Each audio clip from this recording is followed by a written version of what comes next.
तो hello dear students and friends, आज की इस वीडियो में बात करने वाले हैं bureau of Indian standard BIS scientist B recruitment 2023 के बारे में।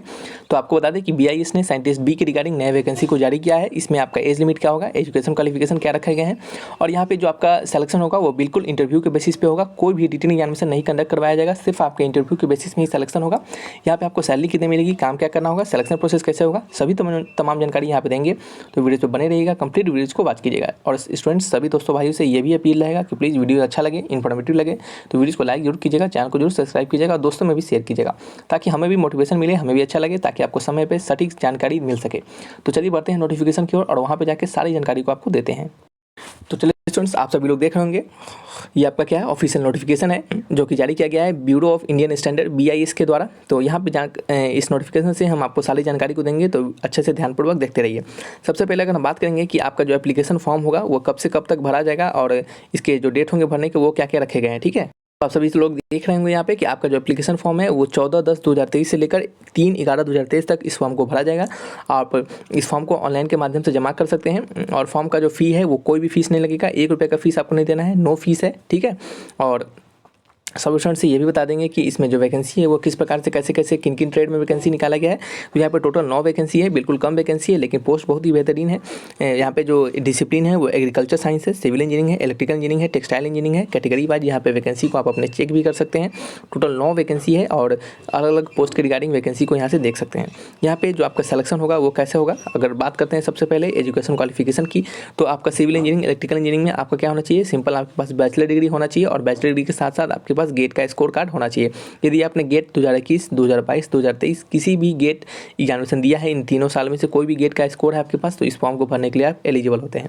क्या क्या मांगा गया है, इन तीनों डिसिप्लिन के रिगार्डिंग आपके पास बैचलर इन इंजीनियरिंग डिग्री, कोई भी आपका कह सकते हैं कि इंजीनियरिंग डिग्री आपके पास प्राप्त होना चाहिए तीनों ब्रांचेज में।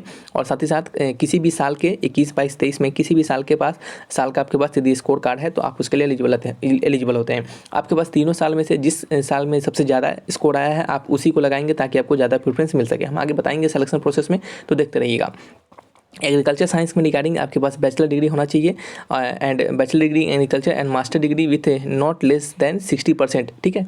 और आपके पास मास्टर डिग्री भी होना चाहिए लेकिन 60% से आपके पास क्या होना चाहिए, आपके पास कम नहीं होना चाहिए, ठीक है। यहाँ पे भी जो आपके पास बैचलर डिग्री होना चाहिए वो 60% से कम नहीं होना चाहिए, ठीक है। यहाँ पे मास्टर डिग्री नहीं मांगा गया है लेकिन यहाँ पे bachelor degree and master degree मांगा गया है, ठीक है।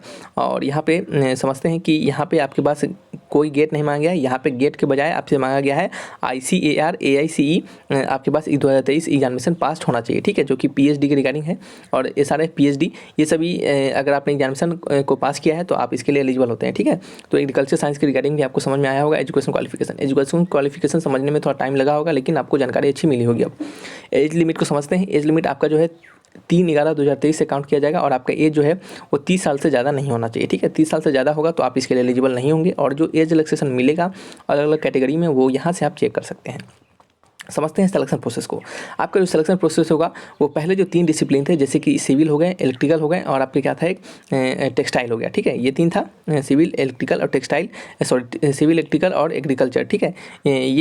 ये 3 सिविल, इलेक्ट्रिकल और टेक्सटाइल के रिगार्डिंग आपका जो सिलेक्शन प्रोसेस रखा गया है वो क्या होगा, तो आपका जो सिलेक्शन प्रोसेस होगा वो गेट के आधार पे होगा। गेट के स्कोर्स के बेसिस पे आपको आपके जो एप्लीकेशन होगी उनको शॉर्टलिस्ट किया जाएगा और जिन एप्लीकेशन को शॉर्टलिस्ट किया जाएगा उनको इंटरव्यू के लिए बुलाया जाएगा। और जैसे मान लेते हैं कि अगर आपके एप्लीकेशन को शॉर्टलिस्ट किया गया और आपका इंटरव्यू कंडक्ट करवाया गया तो मेरिट कैसे बनेगा, तो मेरिट बनेगा कैसे समझिएगा। मेरिट बनेगा गेट का स्कोर का 85% और इंटरव्यू के स्कोर का आपका कितना 15%, और इसी दोनों को मिलाएंगे तो टोटल 100% हो जाएगा और इसी के बेसिस पे क्या होगा आपका सिलेक्शन किया जाएगा। तो गेट में जितना ज़्यादा स्कोर होगा उतना ज़्यादा आपको फायदा मिलेगा। इंटरव्यू सिर्फ 15% का ही रखा गया है। इंटरव्यू ज़्यादा टफ भी नहीं होगा, अगर थोड़ा सा टफ भी होता है तो 15% ही है। अगर आपका ज़्यादा गेट में स्कोर है तो आप सिलेक्शन होने के आपके ज़्यादा चांसेस होते हैं। तो ये 3 आपको समझ में आया होगा। चौथा जो वैकेंसी था जो कि क्या था आपका, ये एग्रीकल्चर वाला था, एग्रीकल्चर साइंस का, उसके रिगार्डिंग आपका जो कह सकते हैं कि मेरिट बनाया जाएगा वो आपका ये जो एग्जाम है ICAR इसके 85% मार्क्स होंगे और इंटरव्यू का कितना होगा आपका 15% मार्क्स होगा। इसी के बेसिस पे यहाँ पे भी क्या होंगे आपके सिलेक्शन होंगे और उसी के बेसिस पे आपका मेरिट लिस्ट बनाया जाएगा। तो ये आपको सिलेक्शन प्रोसेस समझ में आया होगा और शायद आपको अब सिलेक्शन प्रोसेस में कोई डाउट नहीं होगा। ठीक है, तो सभी जानकारी हमने यहाँ पे आपको दिया। साइंटिस्ट बी का, साइंटिस्ट का काम क्या होता है आपको पता है, वहाँ पे अलग अलग प्रकार के रिसर्च वर्क में आपको हेल्प करना, अपने सीनियर को हेल्प करना, आपको रिसर्च वर्क में आपका योगदान होता है, आपको नए नए प्रकार के रिसर्च करने होते हैं। ठीक है, ये आपका वहाँ पे काम होता है।